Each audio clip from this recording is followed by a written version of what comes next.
Welcome to RAAONLINE. Myself Dr. Rahul Agrawal, and today we are going to discuss about the obesities. Actually, obesity is a frequently asked questions in the DNB. Second thing, in the obesity, whenever the question is asked, mostly the question is asked about the difficult airway. So therefore, we have another slides or another presentation related to the difficult airway. Here we only touch the obesity chapter. Now coming to the obesity, in obesity, whenever in exam questions it comes, mostly they will ask about the difficult airway. Obesity, then they can generally keep as a short case also. They will generally keep as a long case also. In the maximum patient, suppose patient will posted for TKR, the patient is obese. They go on asking about obesity. In the general, when we are taking history, we generally mention that the weight of the patient is this much, the height of the patient is this much. We have to calculate the BMI. Once they listen the BMI is more than 30, they will go on asking about obesity. So obesity is a very large topic, and in the short notes they are going to ask about OSAs, treatment of OSA, classify BMI, what is top bank questionnaires. So all these things are covered in obesity. Okay, let us focus on obesity. So very first slide is about the BMI, the level of risk associated with the increased body weight mass index. So it is mostly calculated by kg per meter square. The weight is calculated by kg and the height by the meter square. So here it is a classification: underweight less than 18.5, normal weight 18.5 to 24.9, overweight 25 to 29.9, obese class 1, class 2, class 3 and super obese. So class 1 32 34.9, 35 to 39.9 and class 3 40 to 49.9, and super obese are more than 50 BMI. Okay, so here the risk of developing health problem is increased here, it is least here, it is increased here. Both the undernourishment, underweight is also increased, both in the overweight is also increased. Plus in class 1, class 2 and class 3 it is high, very high, extremely high and exceedingly high. So this is the normal range of obesity 18.5 to 24.9. Coming to the metabolic syndrome, it is a question of 5 marks in the NB. So the diagnosis required at least 3 of the following to be present. What are the 3? Abdominal obesity should be there, elevated fasting glucose level, hypertension, lower HDL level and hypertriglyceridemia. So at least 3 should be present to diagnose the case of metabolic syndrome. If the questions come as a metabolic syndrome, we directly write metabolic syndrome is a consequences mostly present in the obesity. To diagnose the metabolic syndrome, at least 3 of the following criteria should be present, like abdominal obesity, elevated fasting glucose level, hypertension, low HDL and hypertriglyceridemia. So by knowing only these notes, you can easily answer in the exams. Coming to the clinical criteria for diagnosis metabolic syndrome. So we have told about abdominal obesity or central obesity, waist circumference more than 102 in men, waist circumference more than 88 cm in women. It is the central obesity. Plus any of the 2 following criteria: triglyceride level more than 150 mg per deciliter, or specific treatment for his lipid abnormality. Suppose the patient is taking some specific treatment for lipid control. High density lipoprotein cholesterol level less than 40 in men and less than 50 in women. Blood pressure, systolic blood pressure more than 30 mm mercury column or diastolic blood pressure more than 85, or treatment of previously diagnosed hypertension. Fasting glucose level more than 110 or previously diagnosed type 2 diabetes mellitus. So if the patient is having diabetes, along with diabetes, if the patient is having any 2 criteria, either the patient is having triglyceride level more than 150 or HDL level less, or there is increase in the blood pressure or the fasting glucose level is more, then the patient is diagnosed to be a case of metabolic syndrome. So in the exam you have to write about the clinical criteria for diagnosing metabolic syndrome, what is the definition of metabolic syndrome, and what are the consequences or what are the anesthesia consequences in the case of metabolic syndrome. Suppose the question asks about only the definition of metabolic syndrome, at that time you have write only the definition and criteria, you will get 2 marks. Coming to the obstructive sleep apnea hypopnea syndrome, it is also a question of around 3 marks or 5 marks already asked in the exam. Obstructive sleep apnea event is defined universally as the complete cessation of airflow during breathing at least for 10 seconds or longer despite maintenance of neuromuscular ventilatory efforts. Okay, so there is cessation of breathing, complete cessation of breathing for at least 10 seconds or longer despite maintenance of neuromuscular ventilatory efforts is known as obstructive sleep apnea. What is hypopnea? There is partial reduction of the airflow about of 30%. Here it is complete reduction of the airflow. Here it is partial reduction of the airflow. So here apnea means complete reduction for lasting for 10 seconds. But in case of hypoapnea, it is the air reduction for less than 30 seconds or more for lasting for more than 10 seconds, accompanied by decrease of at least 4% of oxygen saturation in the SpO2 levels. Okay, what is hypopnea? Hypopnea is a partial reduction of the airflow, that is around 30% or more, for lasting for more than 10 seconds, and also it is accompanied by decrease in the SpO2 level of more than 4%, then it is known as hypopnea. Severity of OSA. Severity of OSA. So therefore, to calculate the severity of OSA, we have developed a scale. So in case of apnea hypopnea index or respiratory disturbance index, okay, apnea for 10 seconds without flow, hypopnea reduced flow with desaturations by the total sleep time, and respiratory disturbance index apnea hypopnea plus aerosol in the EZ associated with respiratory event by the total sleep. So here you can see, if the RDI is less than 5, it is no sleep apnea. 5 to 15 mild sleep apnea, moderate sleep apnea 15 to 30, severe sleep apnea more than 30. So it is RDI. Apnea hypopnea index less than 5, 5 to 15, 15 to 30, more than 30. No apnea, mild apnea, moderate apnea, sleep apnea. So it is the severity of OSA. In exam, suppose a patient of OSA comes, they can write the apnea hypopnea index or AHI scale. What is AHI? What is RDI? So this type of question can also be asked in exam. Coming to the changes in the respiratory system of your obese patient, and what are the action required before the surgeries. So conditions and specific features, and what is the action required in a obese patient. So mostly we have seen in the respiratory pattern there will be sleep disorders, there will be breathing disorders. The patient may having obstetric sleep apnea or hypopnea syndrome, obstetric hypopnea syndrome or apnea syndrome. There will be shortness of breath, SpO2 level decreased than more than 95%, stop bank questionnaire more than equal to 5, OHS or BMI more than equal to 30, hypercapnia, when awake, raised bicarbonate level, hypoxia, exclusion other than the cause of hypoventilations. Okay, so the patient may have headache, daytime sleepiness, the patient cannot concentrate on the daytime. These are the features mostly seen in the patient of OSA. So here what are the action required? We can do a ABG, we can do a spirometry, we can do a CPET abnormality found above the baseline test, airway planning, 4-time increase in the difficult airway, refer to further investigation and treatment, starting of CPAP, BiPAP sometimes also used, plan for post-operative SDO and ICU admission. So these are the action required when we know the patient is having OSA or OHS in obese patients. So these are the respiratory changes. Coming to the asthma, some patients of the obese having asthma also, so they have dyspnea and wheezing. In this patient, we have to give the SABA, the short-acting beta agonist or long-acting beta agonist, or we have to give corticosteroids, and also the patients are advised preoperatively for weight loss. Coming to the cardiovascular systems, in the cardiovascular system, the patient may have hypertension, left ventricular hypertrophy, left ventricular failure, the patient may have conduction abnormality, and the patient may have cardiomyopathy. So conduction abnormality, because here the receptors that which are present, beta 1 receptors which are present in the heart, they are less sensitive. They are less sensitive to the catecholamines, and also there will be a conduction defects in the patient of the obese heart. So what are the suggestive features? The patient may have during the heart failure, there may be a history of cardiac syncope or the sudden heart block, there will be increase in the systolic blood pressure, reduce exercise capacity. What are the actions required? Preoperative, we have to do a definitely ECG, echo is very much mandatory in the obese patient, referral to cardiologist for cardiac fitness, medical management and optimization before the surgeries. The patient may having right heart failure, there may be pulmonary hypertension due to the sleep disorder, there may be polycythemia.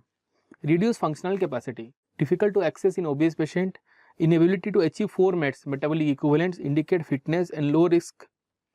To achieve 4 METs indicate fitness and low risk patient. And assess ability to walk on a flat level surface, assess climbing stairs, CPET we can done. No routinely advised, but if the patient is having breathlessness to climbing 1 or 2 flight of stairs, subtle walking test is failed, then the patient is posted for CPET to know the cardiopulmonary function or cardiopulmonary reserve. But simply we can do METs. If the METs score is more than 4, not going necessarily to go for CPET and another invasive test in the patient. But these are all the changes. We know already that the respiratory system is always compromised. The patient may have apnea, hypopnea. There are so many cardiovascular changes that the patient may have severe hypertension, the patient may have left ventricular hypertrophy, sometimes the patient is having right heart failure, sometimes the patient is having left heart failure. There are so many conduction defects are present in the patient. So our main motto is that preoperatively we have to do a ECG, preoperatively we do ECG, and if required we do a 2D echo. If the patient BMI is more than 30, we definitely go for a echo to see the changes, and we definitely refer the patient to the cardiologist to get the medical fitness. Fine, functional respiratory capacity is always decreased in the obese patients, and if the functional capacity is decreased, we got a very small apnea time or save apnea time, and the patient definitely required so much of pre-oxygenations before the induction of anesthesia. Coming to the metabolic changes, the obese patient must have hypertriglyceridemia, the patient must have the suffering from diabetes mellitus.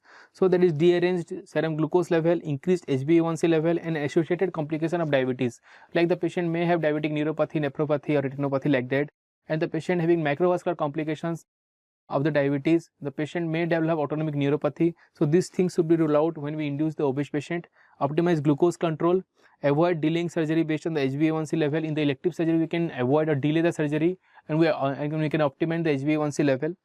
Liver involvement, non-alcoholic steatohepatitis or non-alcoholic fatty liver disease may be present in the obese patient. There is mostly the evidence of cirrhosis. There will be dearranged LFT. The patient may have coagulation abnormality. There may be the increase in the PTNR levels, and there will be increase in the triglyceride level, decrease in the HDL cholesterol level. So we give liver sinking diet. That means the patient will give kilocalorie of 1000 calorie per day, can reverse the disease process somehow. But here we have to give the low protein, high protein and low carbohydrate diet to the patient preoperatively. These all things can be done preoperatively if the patient is posted for elective surgery. Otherwise, we have to take the patient. Coming to the surgery mortality scale or obesity surgery mortality risk score, this is also come as a question. So here OSMR says for risk prediction, OSMR said obesity surgery mortality risk score, OHS obesity hypoventilation syndrome, OSS obstructive sleep apnea, pulmonary embolism, VT venous thromboembolism. These are all the mnemonics. So here see OSMRCS risk factors. So BMI more than 50 score is 1, male score is 1, hypertension score is 1, age more than 45 score is 1.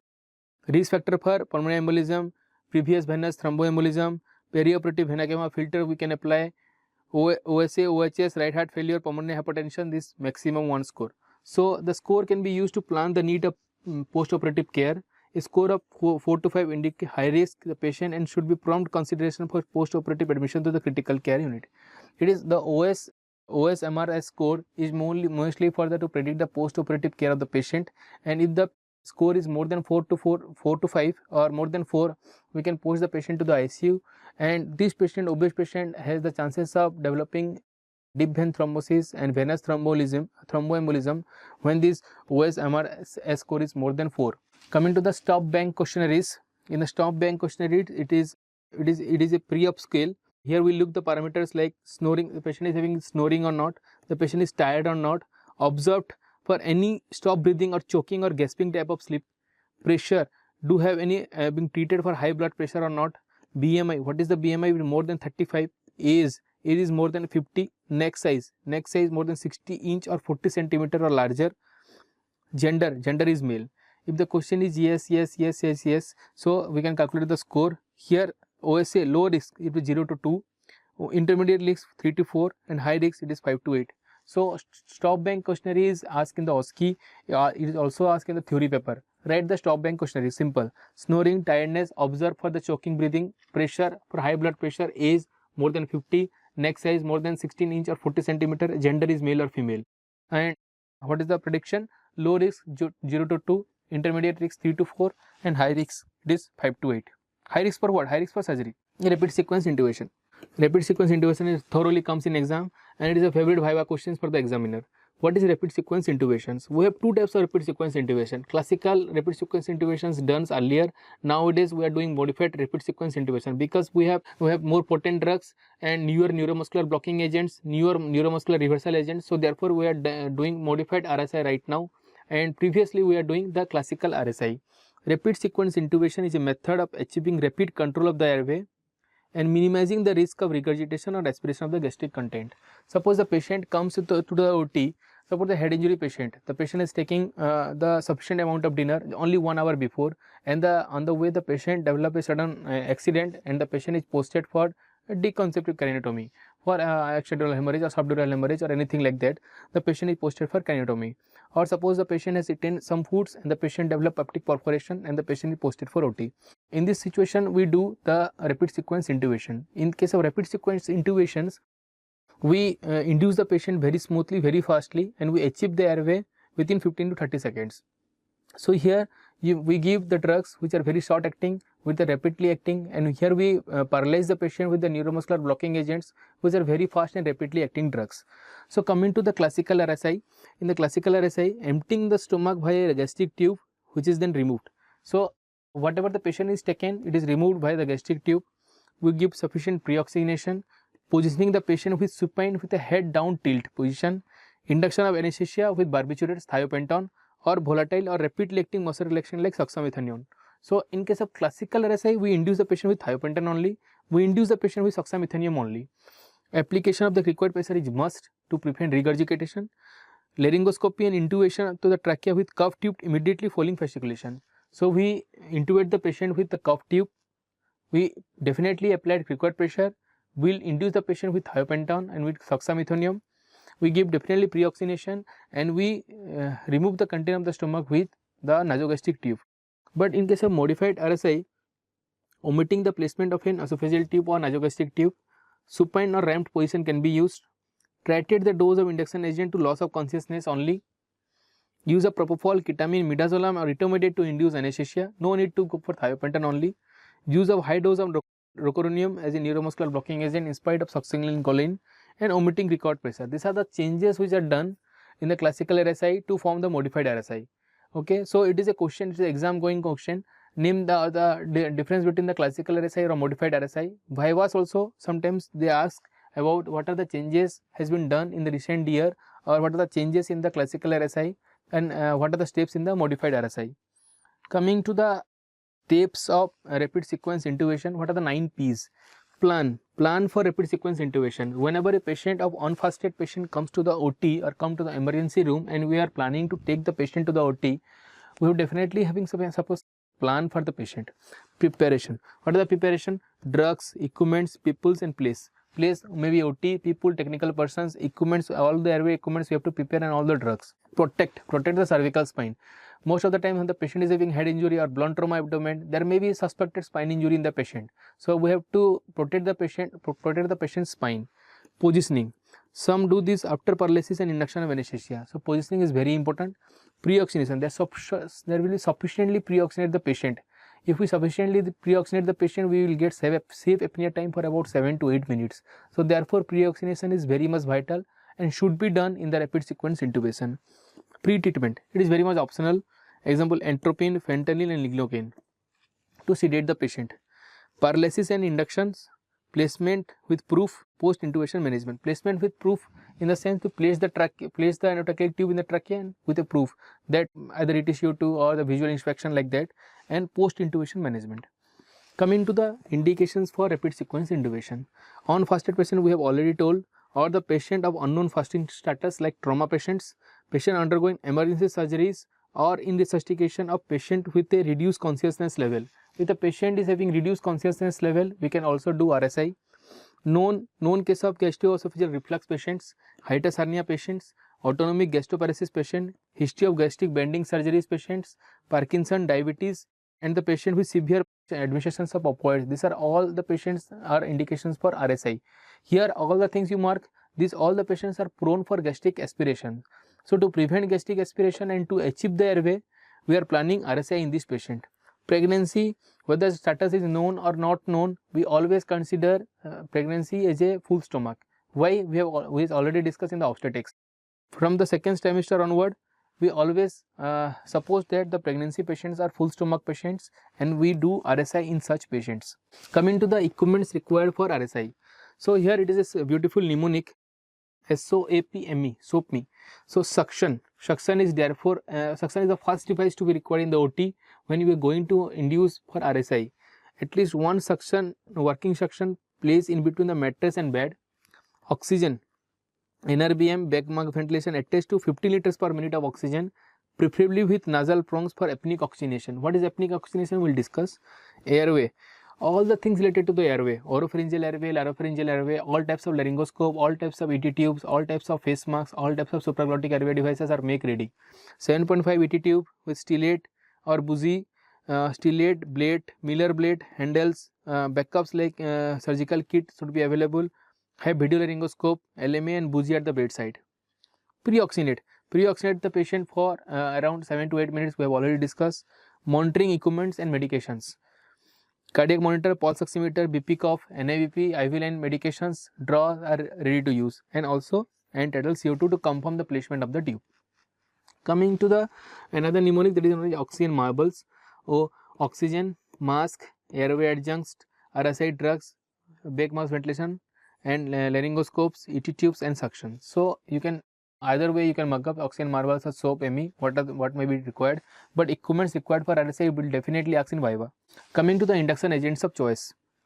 So induction agent we have already discussed. Ketamine 1.5 to 2 mg per kg body weight, etomidate 0.3 to 4 mg per kg body weight or total body weight, fentanyl 2 to 10 microgram per kg, midazolam, propofol, thiopental. But in simple terms we use mostly propofol, which is very rapidly acting, very short acting, and the induction is very much smooth. So maximum time we use propofol, but there are some limitations of propofol. Suppose the patient is having the blood pressure about 80/60.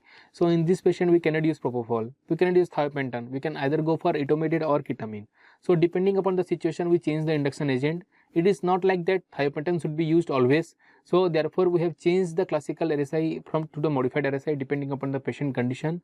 And ideally the propofol is the induction agent of choice, but when the patient hemodynamics is very much altered, we can go for etomidate and ketamine too.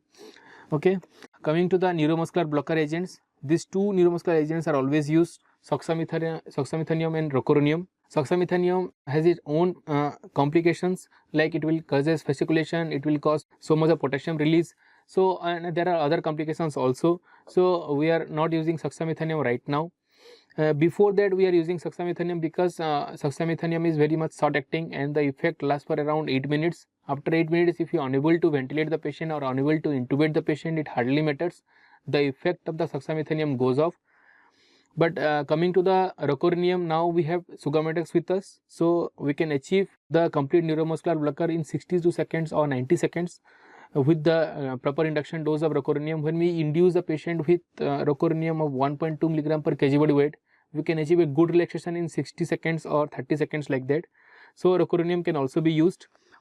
Coming to the vecuronium is also used, but vecuronium cannot give complete relaxation in 60 seconds or 90 seconds. We have to wait for minimum 90 seconds. So therefore rocuronium is preferred over vecuronium, and sugammadex can reverse both the effect of the muscle relaxation from the rocuronium and vecuronium. So therefore whenever we have rocuronium, we go for rocuronium only. Coming to the two positions which are the two positions which are needed for intubation. One is sniffing position, another one is help position. Help position, this is exam question, therefore I have put at the slide.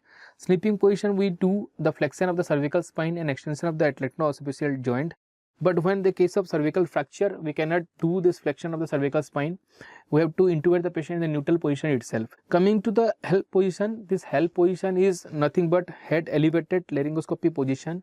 It is mainly used in the obese patient.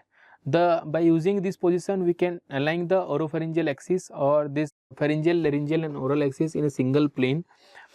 And to achieve this position also, we need some stacks of the pillows. Here the motto is that we bring the sternal notch to the external acoustic meatus in the same line, and by doing this we align the pharyngeal, laryngeal and oral axis during difficult laryngoscopy. So here once we achieve the help position, it is very easy to do the laryngoscopy, and the epiglottis or the airway is visible comparing to sniffing position in the obese patient. So it helps in laryngoscopy. So this is the difference between the sniffing position and rammed position. The rammed position is also known as help position. Okay, rapid airway manipulation position, RAM position, or head elevated laryngoscopy position, whatever it may be. This is a sniffing position and RAM position comes difference in is come as a question already asked by the NBE. Used in most patient, sniffing position, flexion of the cervical joint and extension of the atlecto-occipital joint, neck flat, head extended, easy to attend by any trained personnel, may be given after induction of anesthesia, no effect on the passive regurgitations. Okay, this is the sniffing position. RAM position, especially used in obese patient, elevation of the trunk and head high, external auditory meatus and external notch at the same level, requires blankets and pillow for the backrest and required this pillow for the to achieve this position. The weight of the diaphragm is taken away from due to the head up position. So here the whatever the maybe the effect of the or the weight of the stomach will not put the diaphragm. So therefore the FRC will not compromise and we get a good lung. Must be given prior to anesthesia, and whatever pre-oxygenation we are giving by achieving this RAAM position, it will go to the lungs and will give a safe apnea time more. Passive regurgitation is always prevented here. So in obesity, BMI they will ask, okay, RAAM position is a question, stop bank questionnaire is a question, RSI is a question. These 4 questions you have to you will get from obesity. Metabolic syndrome is also a question, okay. And whenever obesity is coming in exam, they will definitely go and ask about the difficult airway. So difficult airway will discuss thoroughly in the next session. Definitely they will go on asking about difficult airway. Difficult airway will cover in the next session. Thank you.